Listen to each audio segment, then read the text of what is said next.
भाऊचा धक्का ऐकला होता, भाऊचा तांडा पहिल्यांदा ऐकला। ये जो परळी का पैटर्न है, पहले सबसे पहले गुजरात को लगाओ।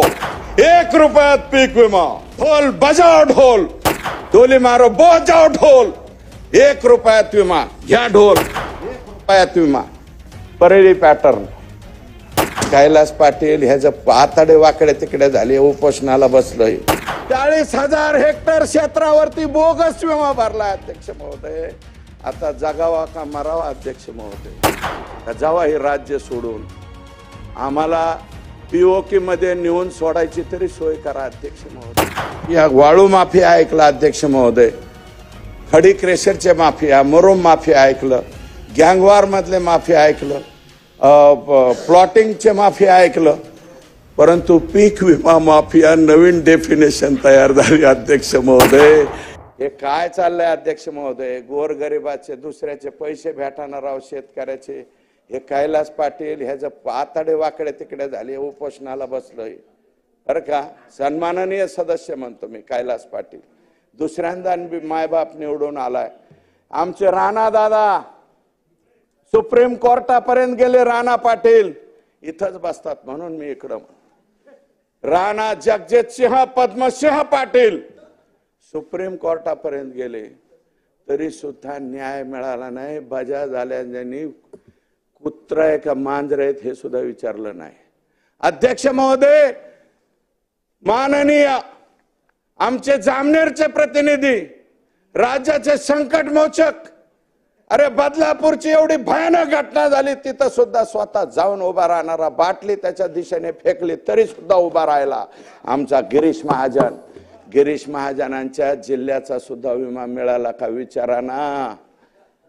काय चाललंय अध्यक्ष महाराज? गरीब शेतकरी पैसा भरतो आणि आम्हीच घोषणा केली 1 रुपयात पीक विमा, ढोल बजाओ ढोल, डोली मारो बहुत जाओ ढोल, 1 रुपयात विमा घ्या ढोल, 1 रुपयात विमा। परळी पॅटर्न। आणि त्या राज्याचे कृषी मंत्री कोण? मला त्यांचं नाव माहित नाही अध्यक्ष।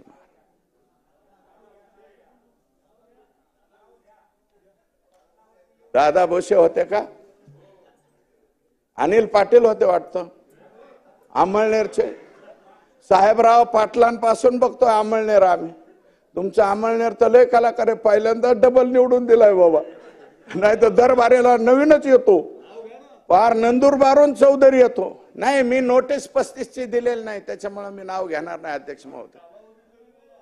आणि हे कालावधी आत्ताचा नाही, 23-24चा।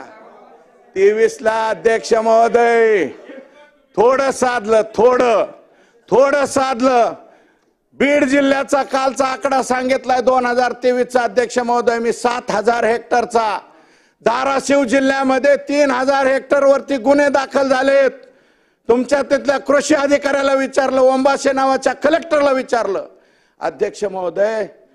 परभणीमध्ये 15,000च्या आसपास, 20,000च्या आसपास 2023 ला झाला। आणि हा जो घोटाळा आहे हा 2024 ला आत्ता सापडलाय। कोणत्या ग्रामपंचायती आहेत? नावं सांगतो, राजेश विटेकर साहेब। 2 ग्रामपंचायती आहेत बघा। तक्रार सुद्धा कुणी केली?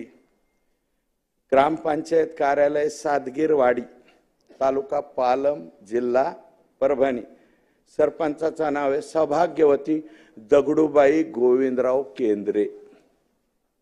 केंद्रे हे आडनाव सुद्धा वंजारी बांधवांमध्येच आहे। तक्रार सुद्धा वंजारी बांधवांनी केली बरं। आणि उपसरपंच अतुल आनंदराव गुट्टे यांचं म्हणणं आहे की हे जे केंद्रे आणि गुट्टे आलेले आहेत हे परळीद्वारे आमच्या तांड्यावर आलेत, आमच्या गावात आले। तिथल्या केंद्रांना गुट्ट्यांना तरी जागेवर राहू द्या राव, तिथून बी हाकलून लावतात त्यांना। हे काय चाललंय? धाराशिव जिल्ह्यामध्ये भरलेला 3,000 हेक्टरचा बोगस विमा सगळे शेतकरी परळी तालुक्यातले। बीड जिल्ह्यातले परळी सोडता बाकीच्या सगळ्या तालुक्यात, धारूर असेल, माजलगाव, वडवणी, आष्टी, अहो एक काशेवाडी आंबेवाडी नावाचं गाव आहे दादा माझ्या मतदारसंघातलं, त्या गावाला तर त्या ह्याचा दर्जाच नाही, महसुली दर्जाच नाही, त्याच्यावर 4,000 हेक्टरचा विमा भरलाय। तुमच्या शेजारच्या आपल्या शेजारचे पॅटर्नवाले जे आहेत त्यांनी भरला आहे 4,000। अध्यक्ष महोदय, परभणी जिल्ह्यामध्ये या वर्षीचा आकडा आतापर्यंत माझ्याकडे आलाय 40,000 हेक्टर। 40,000 हेक्टर क्षेत्रावरती बोगस विमा भरला अध्यक्ष महोदय। आता जगावा का मरावा अध्यक्ष महोदय, का जावा हे राज्य सोडून आम्हाला पीओके मध्ये नेऊन सोडायची तरी सोय करा अध्यक्ष महोदय। हिवाळी अधिवेशनाच्या शेवटच्या दिवशी धस यांनी पंतप्रधान पीक विमा योजनेतील भ्रष्टाचारावरून माजी कृषी मंत्र्यावर जोरदार हल्लाबोल केलेला आहे। परळीचा पीक विमा पॅटर्न संपूर्ण देशात राबवण्याची विनंती पंतप्रधान नरेंद्र मोदी यांना करणार असल्याचाही टोला त्यांनी लगावलेला आहे। 2023 ते 2024 या वर्षात बीड, परभणी, धाराशिव या जिल्ह्यांमध्ये हजारो क्षेत्रावर बोगस पीक विमा घेण्यात आल्या असून हे पीक माफिया परळीतील असल्याचा आरोपही धस यांनी केलेला आहे। या पीक विमा माफियाची सरकारने चौकशी करावी अशी मागणी सूरज धस यांनी केलेली आहे।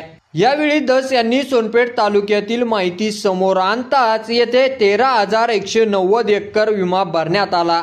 तो येथील परळी तालुक्यातील CSC सेंटर मधून भरला गेला असून तालुक्यातील शेतकऱ्यांची लूट करण्यात आलेली आहे। शेतकऱ्यांच्या योजनेचा गैरफायदा घेण्यात आल्याचा आरोपही धस यांनी केलेला आहे। धस यांनी परळी पीक विम्यात घोटाळा 2023 मध्ये झाला असून तो महायुतीच्या काळात झालेला आहे। तर तत्कालीन कृषी मंत्री धनंजय मुंडे यांनी 1 रुपयात पीक विमा योजनेचा गैरफायदा घेतल्याचा आरोप धस यांनी केलेला आहे। यावेळी त्यांनी धनंजय मुंडे यांचे नाव न घेता तत्कालीन कृषी मंत्र्यांनी योजनेचा गैरफायदा घेतला असं धस यांनी म्हटलेलं आहे। बाकी कोण ते पत्रकारांनी शोधावं असंही धस म्हणाले। तसेच धस यांनी या घोटाळ्या प्रकरणी पीक विमा प्रकरणी कंपनीचे अधिकारी आणि लोक जबाबदार आहेत, तर त्यांचे थेट कनेक्शन तत्कालीन कृषी मंत्र्यांशी असावा याबाबत पोलिसात एक तक्रार दाखल झालेली आहे। तर हे घोटाळे 22 CSC सेंटर मधून झालेले आहेत, जे परळी तालुक्यातीलच आहे। तर 3,000 हेक्टर वरील जो पीक विमा भरला गेला आहे तो धाराशिव मध्ये भरला गेला असून शेतकरी मात्र परळी तालुक्यातले आहेत। तर विमा हा महावितरणच्या जमिनीवर देखील भरण्यात आल्याचे उघड झाल्याचं धस यांनी म्हटलेलं आहे। तर धस यांच्या प्रतिक्रियेवर तुम्हाला काय वाटतं ते तुम्ही आपल्या कमेंट बॉक्समध्ये लिहायला अजिबात विसरू नका। आणि असेच नवीन व्हिडिओ पाहत राहण्यासाठी आपल्या मराठी एल्गार या YouTube चॅनलला सबस्क्राईब करा। धन्यवाद।